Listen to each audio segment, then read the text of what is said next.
welcome to the channel. The fly we're going to tie today has got probably the most interesting story I have ever heard about the origin of a fly, and it's a fly that came from a book called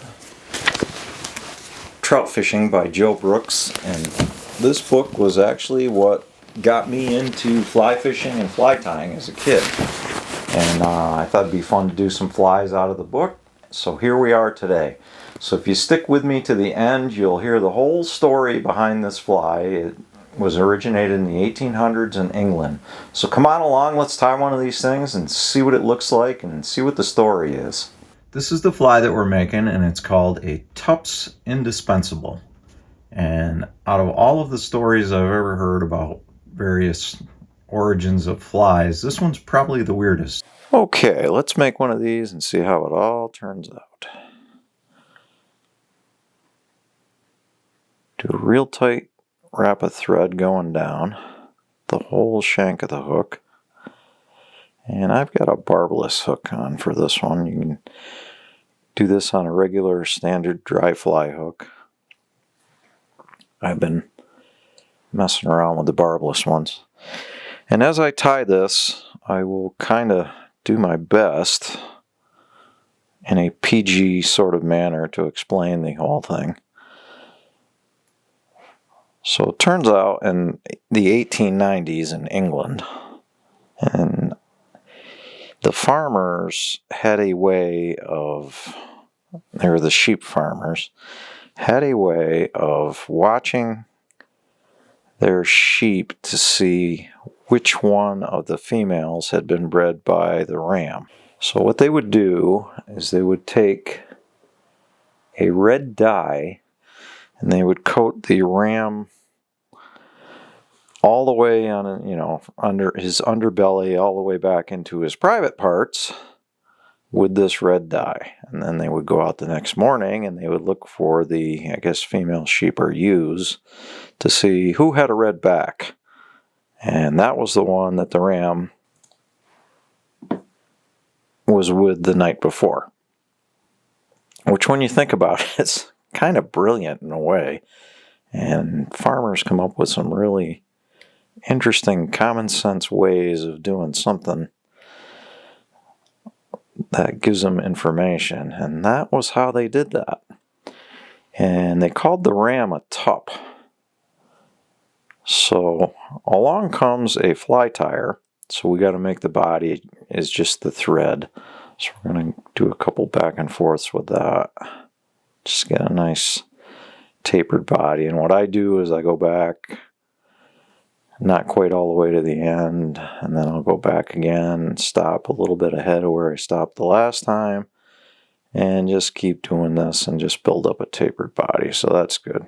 So getting back to our story. So now we got this weird, red dyed sheep wool, and along comes a fly tire guy who decides, hey, I can make a fly that is just the right color I'm looking for. So they actually blended the wool from the ram's scrotum area with white wool to come up with this magic wool color. Now, I don't know who had to go out and get the red wool from the dyed stuff, but that had to be kind of exciting. And they came up with it, and they wanted it for this fly.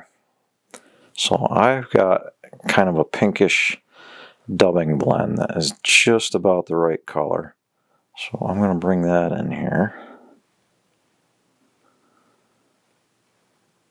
And that's going to give me that section. Then the last thing is a cream hackle, which we'll get that tied in. And this is a really sparse fly that I think what they were shooting for is either a sulfur or like a Cahill, where they get that, the spinners will get that red look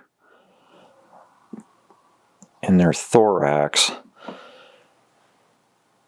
So we'll get that all tied down. Wind that down good. Our hackle plier. But this fly was one that was really good for still waters and real, deep pools, or maybe the English chalk streams where they had, or spring creeks where you had real picky trout in a pool and you had light colored flies coming off. And this was an incredibly popular pattern back in the late 1800s. Get that tied off. A couple of wraps. We'll come in and trim that back.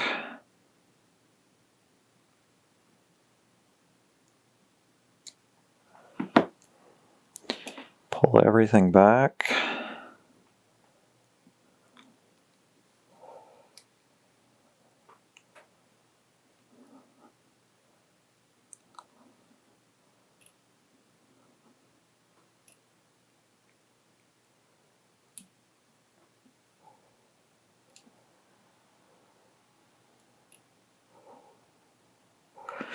Got the head to our fly.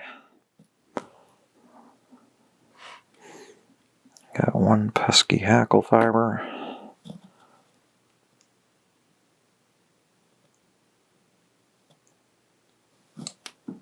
And we'll just do a quick whip finish with a couple of wraps. I don't want to build the head up too much, so I'm just gonna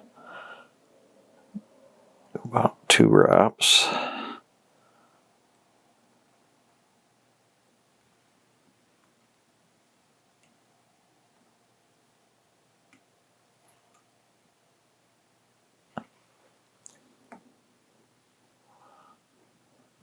Okay, trim that, and just a drop of head cement.